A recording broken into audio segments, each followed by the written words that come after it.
অন্যদিকে দক্ষিণবঙ্গে গরমে স্বস্তি, পূর্বাভাস মতোই ফের বৃষ্টি বাঁকুড়ায়। দিনভর গরম ছিল, তবে এবার একটু হলেও স্বস্তির ছবি সন্ধেবেলা থেকে দেখা যাচ্ছে। বাঁকুড়া, বিষ্ণুপুর বিভিন্ন জায়গায় কিন্তু বৃষ্টি হচ্ছে, পুরুলিয়াতেও বৃষ্টি হচ্ছে। পূর্বাভাস মতোই ফের বৃষ্টি। বাঁকুড়া, পুরুলিয়া, বিষ্ণুপুর প্রতিনিধি দেবব্রত এই মুহূর্তে আমাদের সঙ্গে রয়েছেন।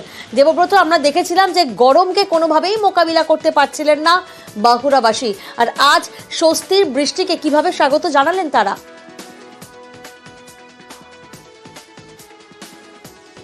একেবারেই দেখো, এই বৃষ্টি যেন একেবারেই ব্যাপকভাবে তারা স্বাগত জানাচ্ছে, কারণ চরম রোদ ছিল সকাল থেকেই। কখনো মেঘ, কখনো তীব্র রোদ। স্বাভাবিকভাবেই ব্যবসা গরমে নাজেহাল হয়ে পড়েছিল এলাকার মানুষজন। বিগত কয়েকদিন আমরা দেখেছিলাম 40 ডিগ্রি সেলসিয়াসের ঘরে উঠেছিল তাপমাত্রা। মানুষ চাইছিল একটু বৃষ্টি হোক। অবশেষে সন্ধ্যের পর থেকেই কিন্তু দফায় দফায় বৃষ্টি, কখনো ব্যাপক বৃষ্টি। এখন যেমন হালকা বৃষ্টি রয়েছে, অর্থাৎ মাটি ভিজেছে, মন্দিরনগরী শহর বিষ্ণুপুর ভিজেছে, অনেকটাই স্বস্তি। শহরে যেমন সন্ধ্যে থেকেই মানুষ ভিড় জমিয়েছিলেন, বৃষ্টির পরেই কিন্তু রাস্তাঘাট শুনশান পরিস্থিতি। তবে শুনশান পরিস্থিতি হলেও এই বৃষ্টিতে কিন্তু অনেকটাই খুশি এলাকার মানুষ। তারা মনে করছে যে পরিমাণ তাপমাত্রা এতদিনে উঠেছিল কিছুটা হলেও কমবে। আজ এক ধাক্কায় কিন্তু তাপমাত্রা গতকালের থেকে আজ 5 ডিগ্রি সেলসিয়াস কমেছে। অর্থাৎ স্বাভাবিকভাবেই সকাল থেকে মেঘলা থাকার জন্য কিন্তু এই তাপমাত্রার তারতম্য, আর সন্ধ্যে থেকেই যে বৃষ্টি পরিমাণ, এতে কিন্তু আগামীকাল আরো তাপমাত্রা কমার সম্ভাবনা রয়েছে এবং কোথাও না কোথাও স্বস্তি মিলবে।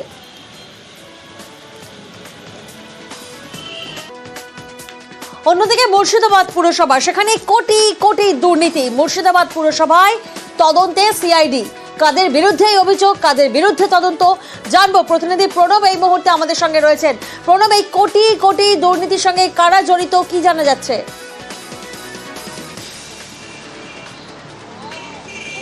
দেখো, প্রাক্তন যে চেয়ারম্যান রয়েছেন মুর্শিদাবাদ পুরসভার, সেই বিপ্লব চক্রবর্তীর আমলে প্রায় 100 কোটি টাকা দুর্নীতি হয়েছে বলে কিন্তু বর্তমান যে চেয়ারম্যান রয়েছেন ইন্দ্রজিৎ ধর, তিনি কিন্তু অভিযোগ দায়ের করেছিলেন। সেই অভিযোগের পরিপ্রেক্ষিতেই হাইকোর্টের তরফ থেকে নির্দেশ দেওয়া হয় সিআইডি তদন্তে, এবং সেই আগেই কিন্তু মাস তিনেক আগেই 5 জন পুরকর্মী তাদেরকে বরখাস্ত করা হয় চাকরি থেকে, এবং কয়েকজন ঠিকাদারের বিরুদ্ধেও একইভাবে তদন্ত চলছে।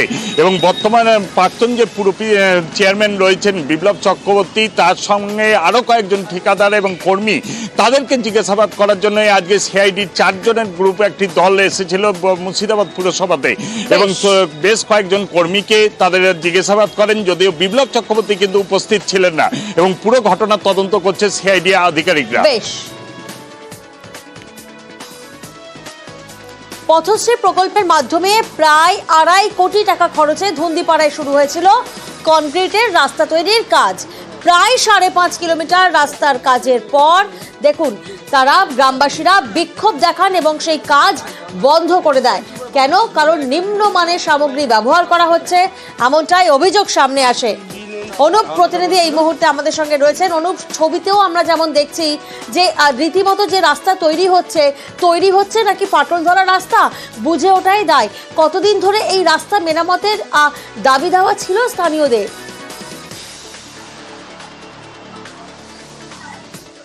দেখো, একদমই স্বাধীনতার পর ওই গ্রামে, মানে সুন্দরীতলা থেকে মদনপুর এই গ্রামে যাওয়ার যে রাস্তা, সেই রাস্তা কিন্তু পাকা হয়নি। এই প্রথম পথশ্রী প্রকল্পের মাধ্যমে 2.5 কোটি টাকারও বেশি বরাদ্দ করে প্রায় 5 কিলোমিটারের উপরে এই কংক্রিট রাস্তার কাজ শুরু হয়েছে। গ্রামবাসীদের ধুন্দিপাড়া এলাকাতে যখন কাজ যায়, তখন সেই এলাকার মানুষ তারা দেখতে পায় যে পরিমাণে বালি, যে ধরনের বালি ইউজ করার দরকার ছিল সেরকম না, নোংরা বালি ইউজ করা হচ্ছে। পাশাপাশি রাস্তায় পাথর যে ছিটানোর কথা, সেটাও ঠিক হচ্ছে না। এই নিয়ে কিন্তু তারা সরব হয়েছে যে সঠিক মানে রাস্তার কাজ হচ্ছে না। তাই আজ 3 দিন ধরে কিন্তু সেই রাস্তার কাজ বন্ধ হয়ে পড়ে রয়েছে। ঠিকাদার সংস্থা তাদের যেটা দাবি, যে গ্রামের কিছু মানুষ তার কাছে নাকি টাকা চেয়েছিল, সে কারণেই তারা এই ধরনের কাজ করছে। তারা সঠিকভাবে যা শিডিউল রয়েছে সেই মোতাবেক কাজ করছে। তবে জেলা পরিষদের সভাধিপতি চিন্তামণি বিহার তিনি জানিয়েছেন যে ঘটনা তিনি জানতেন না, তিনি জানতে পেরেছেন, কিন্তু যথাযোগ্য ব্যবস্থা তিনি নেবেন যাতে সঠিকভাবে সঠিক কাজ সেখানে করা হয়। বেশ।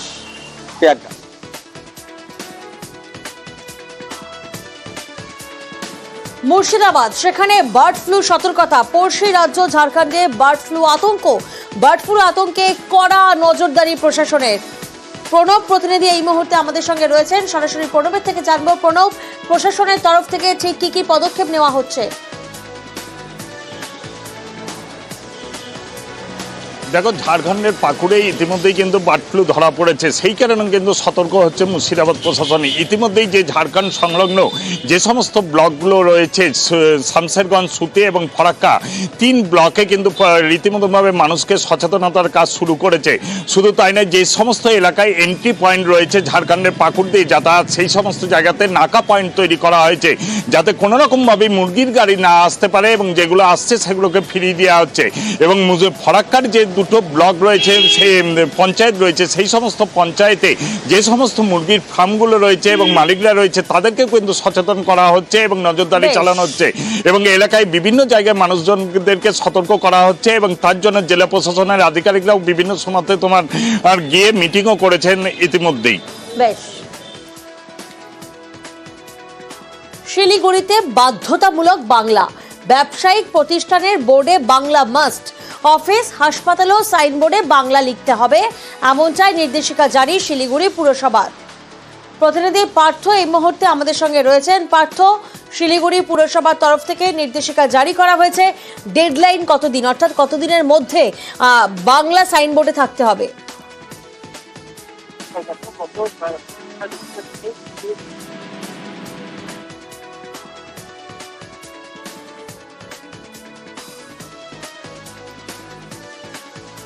পার্থ, তোমার অডিও আমাদের কাছে স্পষ্ট নয়, আরো একবার তোমার থেকে জানার চেষ্টা করব যে শিলিগুড়ি পুরসভার থেকে যে নির্দেশিকা জারি করা হয়েছে তার সময়সীমা কতদিন? অন্যান্য ভাষা থাকতে পারে, কিন্তু বাংলা ভাষা মাস্ট। আপনাদের জানিয়ে রাখি, আন্তর্জাতিক ভাষা দিবসেই ঘোষণা মেয়রের। সিদ্ধান্ত নিয়েছি আন্তর্জাতিক মাতৃভাষা দিবসে, যেখানে সমস্ত সাইনবোর্ড, সমস্ত লেখায় অন্যান্য ভাষার বোর্ড থাকবে, তাতে কোনো অসুবিধা নেই, কোনো সংঘাতও নেই, কিন্তু বাংলা ভাষা সব জায়গায় বোর্ড ইত্যাদি লিখতে হবে। তার জন্য আমরা সমস্ত বণিক সভা, অন্যান্য প্রতিষ্ঠান, স্কুল, কলেজ সবাইকেই আমরা অনুরোধ করব, সরকারের যেগুলো কেন্দ্রীয় সরকারের প্রতিষ্ঠান আছে তাদেরও আমরা এই অনুরোধ করবো। এবং পুরসভার সমস্ত জায়গায় আমাদের নির্দেশিকা বেরিয়ে গেছে, 1 বৈশাখ থেকে আমাদের পুরোদমে আমরা কাজে লাগব। প্রত্যেকটা বোর্ডেই বাংলা থাকা উচিত, কারণ আমরা অন্যান্য রাজ্যে গেলে সেখানে ইংরেজির সাথে সাথে তাদের নিজের মাতৃভাষাটাও থাকে। সুতরাং স্বাগত জানাই, এবং প্রশাসনকে দেখতে হবে যেন সমস্ত যেখানে যেই বোর্ড লাগানো থাকবে সমস্ত বোর্ডে যেন বাংলাটা উল্লেখ থাকে। ইভেন এনজিপিতে কিছু বোর্ড আছে যেগুলোতে হিন্দি আর ইংলিশ ব্যবহার করা আছে, এনজিপিতেও যেন রেলওয়ের যেমন যেগুলো স্টেশন বা সেন্টার আছে সেগুলোতেও যেন বাংলাটা ব্যবহার করা হয়। হাইকোর্টের হস্তক্ষেপে কাটল জট, 300 বছর পর নদিয়ার কালীগঞ্জের মন্দিরে পুজো দিতে পারবে 150টি তপশিলি পরিবার।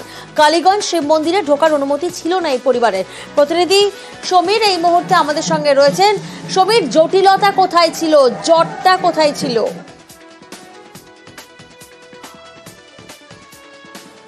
দেখো, কালীগঞ্জের বৈরামপুরে একটা শিব মন্দির রয়েছে এবং ওই এলাকাতে বাস প্রায় 150টি তপশিল পরিবার।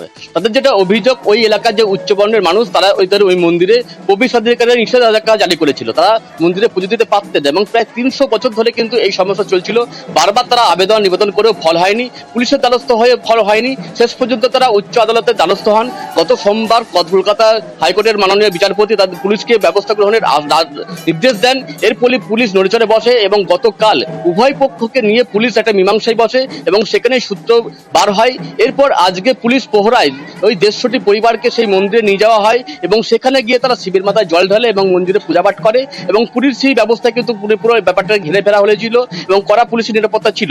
এবং এই যে ঘটনা, আজকে 300 বছর পর তারা মন্দিরে পুজো দিতে পারলেন, এর ফলে কিন্তু উচ্ছ্বসিত 150টি তপশিল পরিবারের বাসিন্দারা মানুষ, এবং তারা কিন্তু এর পাশাপাশি পুলিশ প্রশাসনকে এবং আদালতকে ধন্যবাদ জানিয়েছেন। প্রিয়াঙ্কা।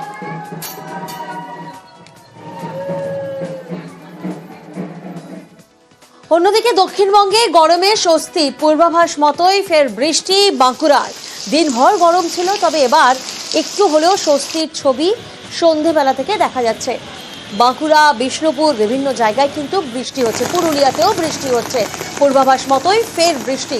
বাঁকুড়া, পুরুলিয়া, বিষ্ণুপুর প্রতিনিধি দেবব্রত এই মুহূর্তে আমাদের সঙ্গে রয়েছেন। দেবব্রত, আমরা দেখেছিলাম যে গরমকে কোনোভাবেই মোকাবিলা করতে পারছিলেন না বাঁকুড়াবাসী। আর আজ স্বস্তির বৃষ্টিকে কিভাবে স্বাগত জানালেন তারা।